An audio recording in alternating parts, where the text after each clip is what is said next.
ஸ்டாம்பே அந்த அம்மா தான் ஒட்டினாங்க. என்கிட்ட காசு கூட வாங்கலை. அந்த அம்மா கையில் இருந்த ஸ்டாம்பையை ஒட்டிட்டு நன்றின்னு சொன்னபோது அந்த அம்மா என்ன சொல்லி தெரியுமா? நன்றி சொல்லி என்னை அசிங்கப்படுத்தாதீங்க, இந்த சீட்டில் நான் இருப்பதுக்கே காரணம் கலைஞர் சொல்லி. இப்போ தெரியுதா? அன்றைக்கு ஆபத்தில் சோர்வாயிருந்த கலைஞருக்கு காப்பி வாங்கி கொடுத்தது ஒரு பெண் தான். அவருக்கு 6 அடி மண் மெரினாவிலே கிடப்பதற்கும் காரணமாக இருந்த ஒரு பெண் என்பதை யாரும் அறிய முடியாது.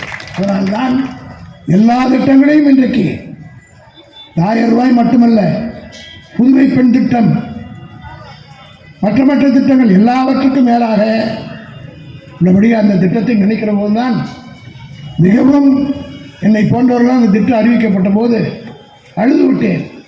அதாவது தாய் தந்தை 2 பேரும் இல்லாத அநாத குழந்தைகள் இருந்தால் அந்த குழந்தைகளுக்கு மாதந்தோறும் 2000 ரூபாய் கொடுக்குறது சம்பந்தமான திட்டம். இதுவரை யாருமே செய்தது கிடையாது. அதாவது அப்பா இல்லைன்னா கூட அம்மா இருந்தேன்னா அந்த குழந்தைய எப்படியாவது அந்த அம்மா வளர்த்துடும். 10 பாத்திரம் செய்து வேலை செஞ்சாவது அந்த குழந்தைய ஒரு தாய் வளர்த்துடுவான். ஆனால் தாயும் இல்லை என்று சொன்னால் அந்த குழந்தையினுடைய நிலை என்ன? இந்த குழந்தைங்களாம் எங்கே இருந்து தெரியுமா? பிளாட்ஃபார்த்தில் இருக்குது, குப்பை தொட்டியில் இருந்தது. இந்த குழந்தைகள்லாம் கொண்டு போய் ஒரு இடத்துல வைத்திருந்தார்கள், ஒவ்வொரு இடத்துலையும். அப்போது தமிழ்நாடு பூராவும் எவ்வளோ பேர் இருக்கிறார்கள் அந்த குழந்தைகள் என்ற ஒரு கணக்கை தளபதி மு.க. ஸ்டாலின் எடுக்க சொன்னார். ஏறத்தாழ 50,000 குழந்தைகள் இருக்கிறது, அப்பா இல்லாமல் அம்மா இல்லாமல். அந்த குழந்தைகளுக்கெல்லாம் 18 வயது வரை மாதந்தோறும் 2000 ரூபாய் கொடுக்குற உன்னதமான திட்டத்தை கொடுத்து இனிமேல் அனாதை கிடையாது, நான் இருக்கிறேன், உன் தாய் இல்லாவிட்டாலும் தந்தை இல்லாவிட்டாலும் 2000 ரூபாய் கொடுத்து உன்னை படிக்க வைக்கிறேன் என்று சொல்லி உன்னதமான திட்டத்தை கொண்டு வந்தார். இதெல்லாம் இதில் பலனா இப்போ தெரியாது. எப்படி கலைஞர் அவர்கள் 73 கொடுத்ததுக்கு 76 எமர்ஜென்சி நேரத்தில் காப்பி வாங்கி கொடுத்தாங்களோ, அதே போல் இன்றைக்கு நாம் செய்கிற திட்டங்கள் எல்லாம் ஒரு தளபதிக்கு பின்னால் நினைத்து பார்க்கக்கூடிய அளவுக்கு தளபதி செய்திருக்கிறார். இதை தாங்கிக் கொள்ள முடியாமல் தான் செயலாளர் சேகர் கொஞ்சம் ஆவேசமாக பேசினார். என்ன பிரஸ்காரன் கேட்டாங்க, நான் ஒரே வார்த்தையில் சொன்னேன், திமுக மலையை போன்றது, மலையை பார்த்து நாய் கொடுக்கிற மாதிரி யார் வேணா கொடுக்கும், அதை பற்றி நாம் கவலைப்பட வேண்டிய அவசியம் இல்லை. எவனோ வந்து இன்றைக்கு நம்மை பற்றி பேசுகிறான்னு சொன்னால் அவனுக்கெல்லாம் சோறு போட்டதே இந்த கட்சி தான். திமுக ஒரு கட்சி இல்லைன்னா இன்றைக்கி 200 கோடி 100 கோடின்னு சினிமாவில் வாங்குறாங்களே, அவெல்லாம் பிச்சை எடுத்துருப்பான். கவர்மெண்ட் ஆஃபீஸில் போய் கூட வேலை செய்யறதுக்கு தகுதி இல்லாதவெல்லாம் சினிமாவில் பூந்து 200 கோடி இன்றைக்கி வாங்குறான்னு சொன்னால் அது யார் காரணம்? இன்றைக்கி இருக்கிற தலைமுறைக்கு தெரிஞ்சுக்கணும், தமிழ்நாட்டில் தமிழ் படத்தில் நடித்து 200 கோடி 100 கோடி வாங்குகிறார்கள். விஜய் போன்ற ஒருத்தன் வாங்குறான்னா அதுக்கு காரணம் திமுகன்ற ஒரு கட்சி இருந்ததுனால தான். எப்படின்னு கேட்குறீங்களா? 1965 இந்தியர் போராட்டம் வந்துச்சு. உங்களுக்கெல்லாம் தெரியாது, நாங்கள்லாம் சின்ன வயசில் இருக்கிறபோது சென்னையில் மினர்வா தேட்டரில் இந்தி படம் தான் ஓடும், மிட்லாண்டில் இந்தி படம் தான் ஓடும், தேட்டருங்களே இல்லை. சாந்தி தேட்டருக்கு பக்கத்துலேயே இன்னொரு தேட்டர் இருக்கும், பிளாசா தேட்டரில் அதுவும் இன்னும் ஓடும், எலிபென்ட் ஸ்டோன் ஒன்று இருக்கும், மலையாள படம் ஓடும். இந்தி படங்கள் மட்டும் ஏறத்தாழ ஒரு 5-6 தேட்டர்களில் வெறும் இந்தி படம் தான் ஓடும். இன்னைக்கு ஒரு இந்தி படம் தமிழ்நாடு சென்னையில் ஓடுதா? தமிழ்நாடு பூரா இந்த படத்துல தமிழ்நாடு ஓடுதா? யாரா காரணம்? நன்றி கட்டவனே. இந்தி படமே இல்லாததுனால்தான் தமிழ் படத்தை மட்டும் பார்த்து உனக்கு 200 கோடி கொடுக்குறான். இன்னைக்கு பாம்பே என்ன ஆச்சு? மராத்தியில் ஒரு படம் கூட வரல. இந்தியா அங்கே இந்தி படம் தான் ஓடுதுன்னு நான் சொல்லலை, சிவசேனா கட்சி சொல்கிறேன். மராட்டியத்தில் மராட்டி படம் ஓடலை, மராட்டி படம் இல்லை, இந்தி படம் தான் ஆதிக்கம். ஆகினால் மராத்தி மொழி அழிந்து விட்டது. பெங்களூரில் போனால் கன்னட படம் ஓடலை, இந்தி படம் ஓடுது. ஆனால் இந்த தமிழ்நாட்டில் மட்டும்தான் தமிழ் படம் மட்டும் ஓடுகிறது, மறந்து விடக்கூடாது. அது திமுக. இங்கே நாங்கள் போராடி இந்தியை தடுக்காமல் இருந்திருந்தா இங்கேயும் இந்தி வந்திருக்கோம். நீ எங்கேயாவது ரயில்வே ஸ்டேஷனில் போட்டுறதா இருந்து எங்ககிட்ட சீட்டி பார்க்காத. நான் எப்பேற்பட்டாலெல்லாம் பார்த்து சாப்பிட்டு முழுங்கி ஜீர்ணித்து வந்த கட்சி திமுக. கூட்டம் கூடுதல் யாருக்கு வேணாலும் கூட்டம் கூடும். அந்த கூட்டத்தை எல்லாம் ஒரு நிமிடத்தில் மாற்றுகிற சக்தி திராவிட முன்னேற்ற கழகத்தை கொண்டதுக்கு உண்டு. சில பேர் மதுக்கிணத்தில் விழுந்த வண்டு போல சின்ன பசங்க போகிறாங்க. இந்த வண்டை மதுக்கிணத்துலேருந்து எடுத்து வச்சு தெளிவுபட்டானா தெளிவாயிட்டாங்க, நம்மளை விட்டு போக மாட்டான். அதிமுகவில் போனவங்களாம் எத்தனை பேருக்கு வந்துட்டாங்க. அதிமுகவுக்கு போனவனே வந்துட்டான்னா இப்படி இவெல்லாம் யார்? திமுகவை அழிக்க முடியவில்லை என்பதாலே மோடி என்னென்னையோ செய்து பார்க்கிறார், அமித்ஷா எதையோ செய்து பார்க்கிறார்.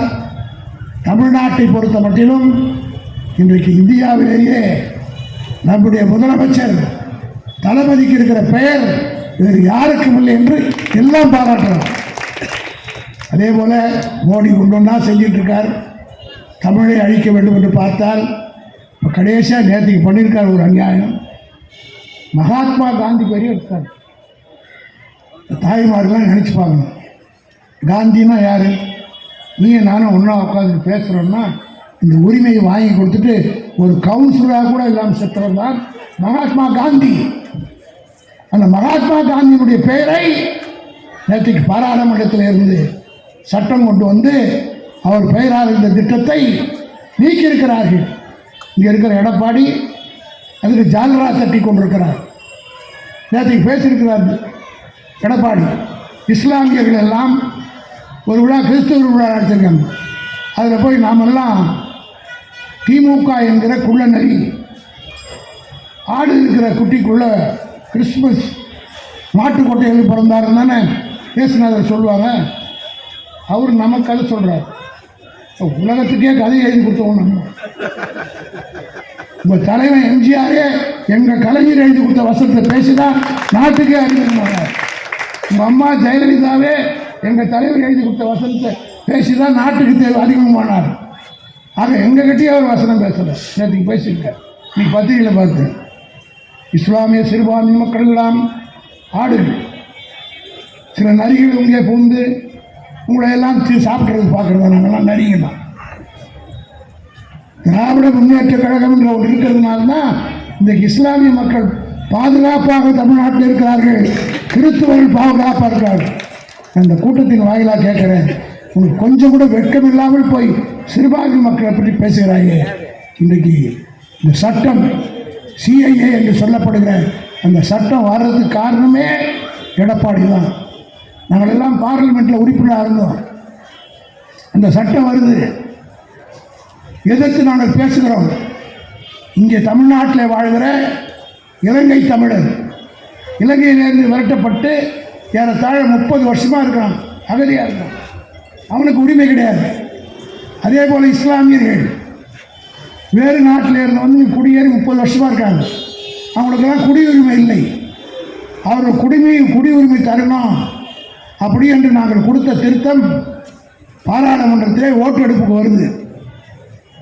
எங்களுக்கு 99 ஓட்டு விழுது, மோடிக்கு 124 ஓட்டு விழுது.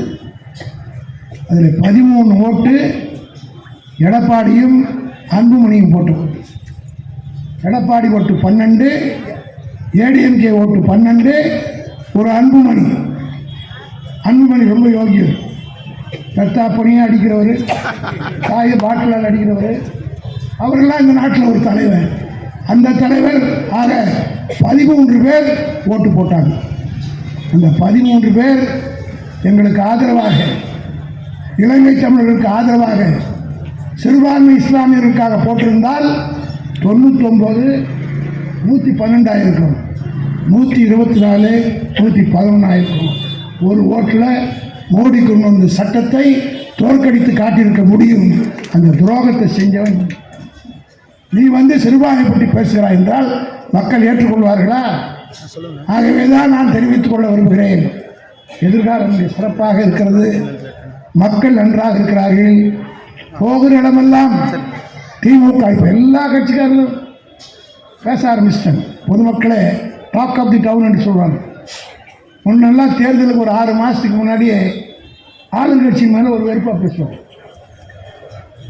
இன்றைக்கி எடப்பாடியே தவறி போய் பேசுகிறார். நீ மீண்டும் ஆட்சிக்கு வருவதற்கு முயற்சி செய்ய. எல்லாருமே எல்லா கட்சியும் டிவியில் பாருங்கள், விவாதத்தில் வர்றான் பார், எல்லோரும் அடுத்த டிஎம்கே தான், தளபதி மு.க. ஸ்டாலின் தான் வருவார் என்று எல்லோரும் சொல்கிறார். ஆக இதை தக்க வைத்துக் கொள்ள வேண்டுமானால் நான் கழகத்தோழர்களை பணிவோடு கேட்டுக்கொள்ள விரும்புகிறேன். இந்த 30 நாள் நீங்கள் உழைக்கிற உழைப்பு தான், வாக்காளர் பட்டியலை சரிபார்ப்பது தான் இந்த தலைமுறையை 30 ஆண்டுகளுக்கு வாழ வைக்கப் போகிறது என்பதை எண்ணி பணியாற்றி வர இருக்கிற தேர்தலில் திராவிட முன்னேற்ற கழகத்திற்கு மகத்தான வெற்றியை தேடி திராவிட முன்னேற்ற கழகத்துடைய ஆட்சி 7வது முறையாகும்.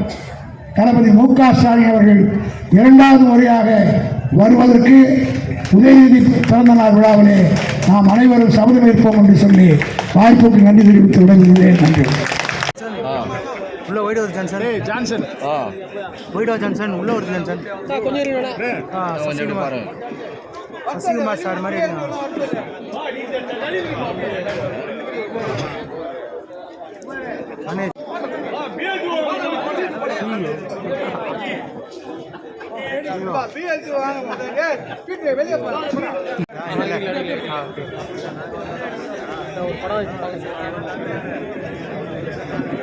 இங்க